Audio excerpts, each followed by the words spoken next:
Buonasera. Io appunto esporrò i risultati che sono emersi nel report sul settore vitivinicolo.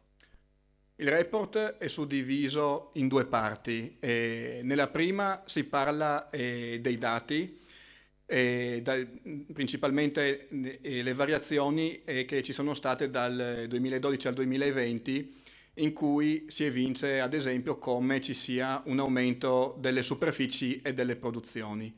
Mentre invece la seconda parte va a vedere come il Covid ha influito in questo comparto.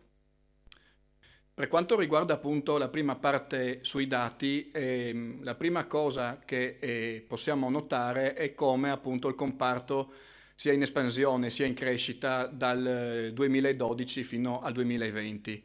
Infatti possiamo notare come le superfici dichiarate e la produzione di vino siano aumentate di oltre il 40%, mentre la produzione di uva da vino e il valore delle esportazioni di oltre il 50%.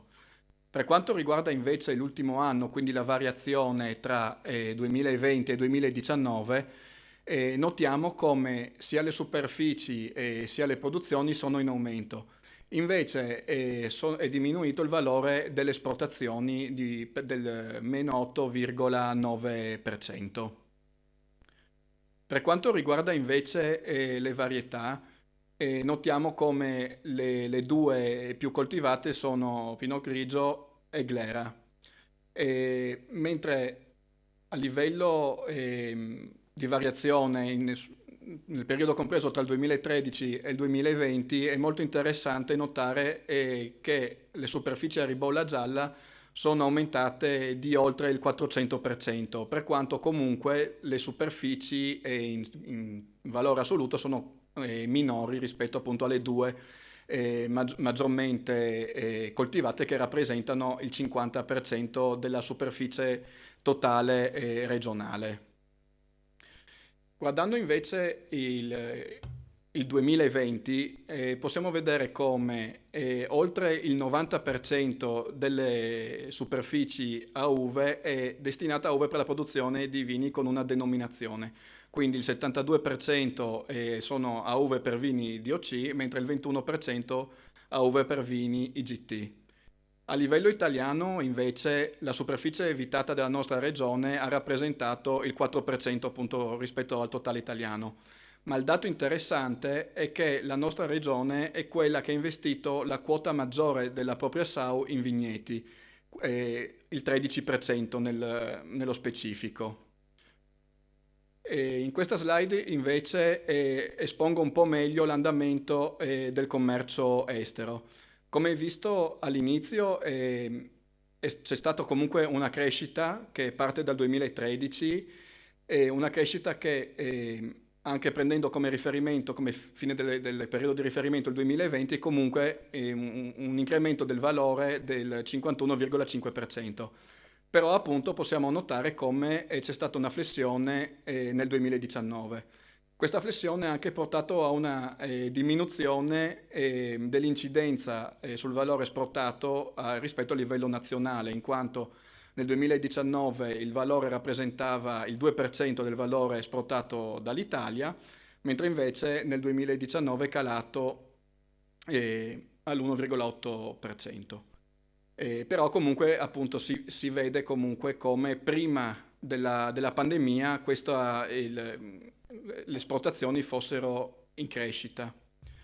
Nel 2020 poi i 2/3 dei vini esportati sono stati vini da tavola e vini di qualità, mentre il restante 1/3 vini spumanti e vini speciali. In questa slide sono stati messi i maggiori paesi importatori dei vini friulani, del Friuli Venezia Giulia, e anche qua possiamo vedere come ci sono due stati che hanno una grande percentuale. Infatti Stati Uniti e Germania da soli rappresentano il 50% del valore totale delle esportazioni. E comunque i dati sono ovviamente coerenti con il dato generale, quindi nel lungo periodo le esportazioni sono diminuite solo verso l'Austria, mentre invece verso gli altri paesi sono aumentati, anche di valori percentuali anche interessanti, come appunto questo 288,7% dei Paesi Bassi, ma è anche interessante notare verso paesi non europei come il Giappone, quindi quasi il 34% in più. La seconda parte invece, appunto, volendo andare a vedere che effetti ha avuto la pandemia e le conseguenze che da essa derivano, abbiamo svolto una breve e rapida indagine proprio per avere delle risposte immediate che potessero dare delle indicazioni sulla situazione attuale. A tale scopo sono state poste delle domande mirate ed è stato coinvolto un gruppo ristretto di operatori, comunque scelti in diverse zone di produzione della regione e andando a scegliere ovviamente forma e dimensione societaria diverse.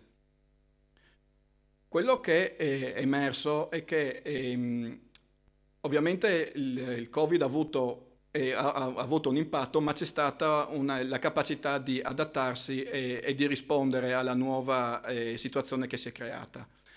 Ad esempio, appunto, si è visto come c'è stata una diminuzione del valore delle esportazioni ed effettivamente la diminuzione delle vendite sui mercati esteri è stata sentita come una criticità importante. Ma la risposta a questa criticità è stata andare a puntare di più sul mercato locale. Un altro problema è stato la chiusura, comunque le limitazioni al settore dell'Horeca e la risposta è stato il maggiore uso dell'e-commerce. In generale si è notato come la presenza online, quindi nel mondo digitale si è aumentata, quindi non solo e-commerce, ma anche la promozione sui social per mostrare la propria attività. E questo sembra anche che sarà un punto da sviluppare anche in futuro, quindi non solo delle misure per arginare la crisi, ma dei mezzi che possono essere utili in futuro per crescere. E sempre rimanendo in ottica di prospettive future, appunto, oltre a questi aspetti, si è visto anche come ci sono due temi molto importanti, come la sostenibilità ambientale e l'innovazione nelle varie tecnologie, quindi sia in conservazione che in stoccaggio, ma anche per quanto riguarda il packaging e quello che avviene dopo la produzione del vino, quindi la promozione e la vendita. E anch'io ovviamente ringrazio chi ci ha aiutato a elaborare questo report e anche questo report è scaricabile dal sito ERSA. È molto facile scaricare sia i report che abbiamo presentato oggi che tutti gli altri, in quanto basta andare sul nostro sito. Qua nelle news basta semplicemente cliccare e si è portati nella pagina appunto in cui c'è un riassunto insomma dell'attività di oggi e i link che portano direttamente ai report. In questo caso, ad esempio, questo è il report congiunturale presentato da Laura.